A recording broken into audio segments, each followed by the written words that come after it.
వికారాబాద్ కలెక్టర్పై దాడి వెనుక కుట్ర కీలకంగా వ్యవహరించినటువంటి బీఆర్ఎస్ కార్యకర్త సురేష్ కొడంగల్ మాజీ ఎమ్మెల్యే పట్నం నరేందర్ రెడ్డి అనుచరుగా గుర్తింపు. అటాకు కొద్ది గంటల ముందు బీఆర్ఎస్ నేతకు 42 సార్లు ఫోన్లు. పరారిలో సురేష్, 16 మంది అరెస్ట్. అందరి కాల్ డేటా తీస్తున్న పోలీసులు. పక్కా ప్లాన్ ప్రకారమే ఐజీ సత్యనారాయణ వెల్లడి. సురేష్ కోసం 4 స్పెషల్ టీమ్స్ తో గాలిస్తున్నాం. ఘటనపై ప్రభుత్వానికి పూర్తి నివేదిక ఇస్తాం. వికారాబాద్ జిల్లా కలెక్టర్ ప్రతీక్ జైన్ ఇతర అధికారులపై సోమవారం జరిగిన దాడి వెనుక రాజకీయ కుట్ర ఉన్నట్లు పోలీసులు అనుమానిస్తున్నారు. ఇందుకు సంబంధించినటువంటి ఆధారాలు సేకరిస్తున్నారు. దాడిలో కీలక నిందితుడిగా భావిస్తున్నటువంటి బీఆర్ఎస్ కార్యకర్త సురేష్ పరారిలో ఉన్నాడు. సురేష్ పక్కా ప్లాన్ ప్రకారమే కలెక్టర్ను ఇతర అధికారులు ప్రజాభిప్రాయ సేకరణ నుంచి సభ నుంచి గ్రామానికి తీసుకెళ్లినట్లు పోలీసులు చెప్తున్నారు.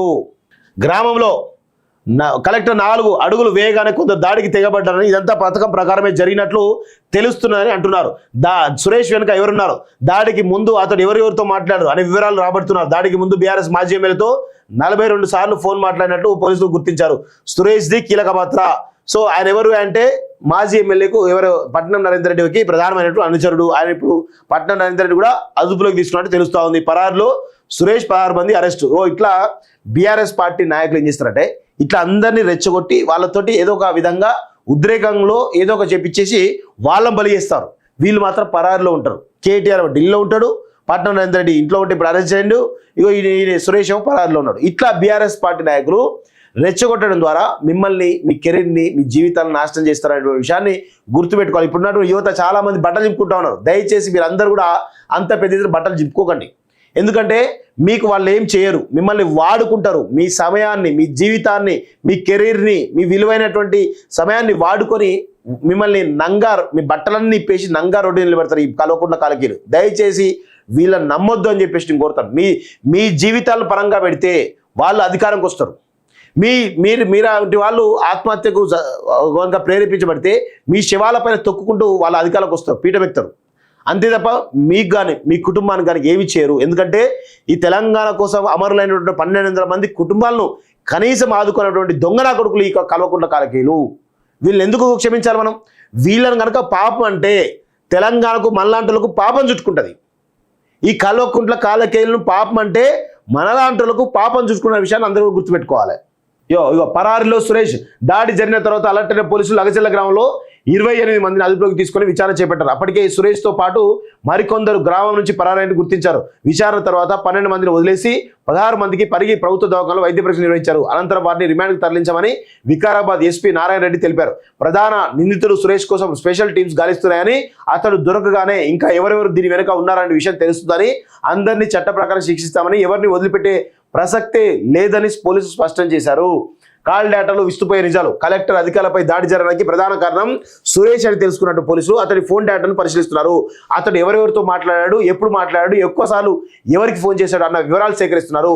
ఇందులో కొన్ని విస్తుపోయే నిజాలు బయటపడ్డట్టు సమాచారం. కలెక్టర్ ఇతర అధికారులపై దాడికి ముందు సురేష్ బీఆర్ఎస్ చెందిన మాజీ ఎమ్మెల్యేతో 42 సార్లు ఫోన్ మాట్లాడినట్టు గుర్తించారు. నరేందర్ రెడ్డి సురేష్ను లైన్లో ఉంచి ఆ పార్టీ ముఖ్య నేతతో 6 సార్లు ఫోన్ మాట్లాడినట్లు తెలుసుకున్నారు. ఈ నేపథ్యంలో రాజకీయ కుట్ర ఉందన్న అనుమానాలు బలపడంతో పోలీసులు ఆ దిశగా దర్యాప్తు చేస్తున్నారు.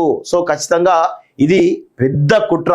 కేటీఆర్ డైరెక్షన్లో నరేందర్ రెడ్డి ఆదేశాలతోనే సురేష్ అనే వ్యక్తి వాళ్ళ పరివారంతో కలెక్టర్ పైన భౌతిక దాడిలోకి దిగి కలెక్టర్ సంబంధించిన వాహనాల పైన ఈరోజు రాళ్లు రువ్వడం జరిగింది. ఇదంతా బీఆర్ఎస్ పార్టీ పక్కా ప్లాన్ తోటి జరిగింది అని చాలా స్పష్టంగా తెలుస్తోంది. ఇప్పటికైనా కానీ ప్రభుత్వం తేరుకొని ఇలాంటి వాళ్ళను ఇమ్మీడియట్గా బలంగా శిక్షిస్తే అన్ని విషయాలు బయటపడతాయి. వికారాబాద్ కలెక్టర్పై దాడి వెనుక కుట్ర కీలకంగా వ్యవహరించినటువంటి బీఆర్ఎస్ కార్యకర్త సురేష్ కొడంగల్ మాజీ ఎమ్మెల్యే పట్నం నరేందర్ రెడ్డి అనుచరుగా గుర్తింపు. అటాకు కొద్ది గంటల ముందు బీఆర్ఎస్ నేతకు 42 సార్లు ఫోన్లు. పరారిలో సురేష్, 16 మంది అరెస్ట్. అందరి కాల్ డేటా తీస్తున్న పోలీసులు. పక్కా ప్లాన్ ప్రకారమే ఐజీ సత్యనారాయణ వెల్లడి. సురేష్ కోసం 4 స్పెషల్ టీమ్స్ తో గాలిస్తున్నాం. ఘటనపై ప్రభుత్వానికి పూర్తి నివేదిక ఇస్తాం. వికారాబాద్ జిల్లా కలెక్టర్ ప్రతీక్ జైన్ ఇతర అధికారులపై సోమవారం జరిగిన దాడి వెనుక రాజకీయ కుట్ర ఉన్నట్లు పోలీసులు అనుమానిస్తున్నారు. ఇందుకు సంబంధించినటువంటి ఆధారాలు సేకరిస్తున్నారు. దాడిలో కీలక నిందితుడిగా భావిస్తున్నటువంటి బీఆర్ఎస్ కార్యకర్త సురేష్ పరారిలో ఉన్నాడు. సురేష్ పక్కా ప్లాన్ ప్రకారమే కలెక్టర్ను ఇతర అధికారులు ప్రజాభిప్రాయ సేకరణ నుంచి సభ నుంచి గ్రామానికి తీసుకెళ్లినట్లు పోలీసులు చెప్తున్నారు. గ్రామంలో కలెక్టర్ 4 అడుగులు వేయగానే కొందరు దాడికి తెగబడ్డారని, ఇదంతా పథకం ప్రకారమే జరిగినట్లు తెలుస్తుందని అంటున్నారు. సురేష్ వెనుక ఎవరున్నారు, దాడికి ముందు అతడు ఎవరెవరితో మాట్లాడారు అనే వివరాలు రాబడుతున్నారు. దాడికి ముందు బీఆర్ఎస్ మాజీ ఎమ్మెల్యేతో 42 సార్లు ఫోన్ మాట్లాడినట్లు పోలీసులు గుర్తించారు. సురేష్ది కీలక పాత్ర. సో ఆయన ఎవరు అంటే మాజీ ఎమ్మెల్యేకు ఎవరు పట్నం నరేందర్ రెడ్డికి ప్రధానమైనటువంటి అనుచరుడు. ఆయన ఇప్పుడు పట్నం నరేందర్ రెడ్డి కూడా అదుపులోకి తీసుకున్నట్టు తెలుస్తా ఉంది. పరారులో సురేష్ 16 మంది అరెస్టు. ఇట్లా బీఆర్ఎస్ పార్టీ నాయకులు ఏం చేస్తారంటే ఇట్లా అందరినీ రెచ్చగొట్టి వాళ్ళతోటి ఏదో ఒక విధంగా ఉద్రేకంలో ఏదో ఒక చెప్పించేసి వాళ్ళని బలి చేస్తారు. వీళ్ళు మాత్రం పరారులో ఉంటారు. కేటీఆర్ ఢిల్లీలో ఉంటాడు, పట్నం నరేందర్ రెడ్డి ఇంట్లో ఉంటే ఇప్పుడు అరెస్ట్ చేయండు, ఈయన సురేష్ పరారులో ఉన్నాడు. ఇట్లా బీఆర్ఎస్ పార్టీ నాయకులు రెచ్చగొట్టడం ద్వారా మిమ్మల్ని, మీ కెరీర్ని, మీ జీవితాలను నాశనం చేస్తారనే విషయాన్ని గుర్తుపెట్టుకోవాలి. ఇప్పుడున్నటువంటి యువత చాలా మంది బట్టలు చింపుకుంటా ఉన్నారు. దయచేసి మీరందరూ కూడా అంత పెద్ద బట్టలు చింపుకోకండి. ఎందుకంటే మీకు వాళ్ళు ఏం చేయరు, మిమ్మల్ని వాడుకుంటారు. మీ సమయాన్ని, మీ జీవితాన్ని, మీ కెరీర్ని, మీ విలువైనటువంటి సమయాన్ని వాడుకొని మిమ్మల్ని మీ బట్టలన్నీ ఇప్పేసి నంగా రోడ్డు నిలబెడతారు ఈ కల్వకుంట్ల కాలకీలు. దయచేసి వీళ్ళని నమ్మొద్దు అని చెప్పేసి నేను కోరుతాను. మీ జీవితాలను పరంగా పెడితే వాళ్ళు అధికారంకి వస్తారు.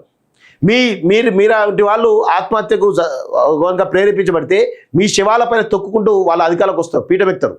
అంతే తప్ప మీకు కానీ మీ కుటుంబానికి కానీ ఏమి చేయరు. ఎందుకంటే ఈ తెలంగాణ కోసం అమరులైనటువంటి 1200 మంది కుటుంబాలను కనీసం ఆదుకున్నటువంటి దొంగనా కొడుకులు ఈ కల్వకుంట్ల కాలకీలు. వీళ్ళని ఎందుకు క్షమించాలి మనం? వీళ్ళని కనుక పాపం అంటే తెలంగాణకు మనలాంటి పాపం చుట్టుకుంటుంది. ఈ కల్వకుంట్ల కాలకీలను పాపం అంటే మనలాంటి పాపం చుట్టుకున్న విషయాన్ని అందరూ గుర్తుపెట్టుకోవాలి. ఇగో పరారిలో సురేష్ దాడి జరిగిన తర్వాత అలర్ట్ అయిన పోలీసులు అగచెల్ల గ్రామంలో 28 మందిని అదుపులోకి తీసుకొని విచారణ చేపట్టారు. అప్పటికే సురేష్తో పాటు మరికొందరు గ్రామం నుంచి పరారైన గుర్తించారు. విచారణ తర్వాత 12 మందిని వదిలేసి 16 మందికి పరిగి ప్రభుత్వ దవాఖానలో వైద్య పరీక్ష నిర్వహించారు. అనంతరం వారిని రిమాండ్కి తరలించామని వికారాబాద్ ఎస్పీ నారాయణ రెడ్డి తెలిపారు. ప్రధాన నిందితుడు సురేష్ కోసం స్పెషల్ టీమ్స్ గాలిస్తున్నాయని, అతడు దొరకగానే ఇంకా ఎవరెవరు దీని వెనుక ఉన్నారనే విషయం తెలుస్తుందని, అందరినీ చట్ట ప్రకారం శిక్షిస్తామని, ఎవరిని వదిలిపెట్టే ప్రసక్తే లేదని పోలీసులు స్పష్టం చేశారు. కాల్ డేటాలో విస్తుపోయే నిజాలు. కలెక్టర్ అధికారులపై దాడి జరగడానికి ప్రధాన కారణం సురేష్ అని తెలుసుకున్నట్టు పోలీసులు అతడి ఫోన్ డేటాను పరిశీలిస్తున్నారు. అతడు ఎవరెవరితో మాట్లాడాడు, ఎప్పుడు మాట్లాడాడు, ఎక్కువసార్లు ఎవరికి ఫోన్ చేశాడు అన్న వివరాలు సేకరిస్తున్నారు. ఇందులో కొన్ని విస్తుపోయే నిజాలు బయటపడ్డట్టు సమాచారం. కలెక్టర్ ఇతర అధికారులపై దాడికి ముందు సురేష్ బీఆర్ఎస్ చెందిన మాజీ ఎమ్మెల్యేతో 42 సార్లు ఫోన్ మాట్లాడినట్టు గుర్తించారు. నరేందర్ రెడ్డి సురేష్ను లైన్లో ఉంచి ఆ పార్టీ ముఖ్య నేతతో 6 సార్లు ఫోన్ మాట్లాడినట్టు తెలుసుకున్నారు. ఈ నేపథ్యంలో రాజకీయ కుట్ర ఉందన్న అనుమానాలు బలపడంతో పోలీసులు ఆ దిశగా దర్యాప్తు చేస్తున్నారు. సో ఖచ్చితంగా ఇది పెద్ద కుట్ర.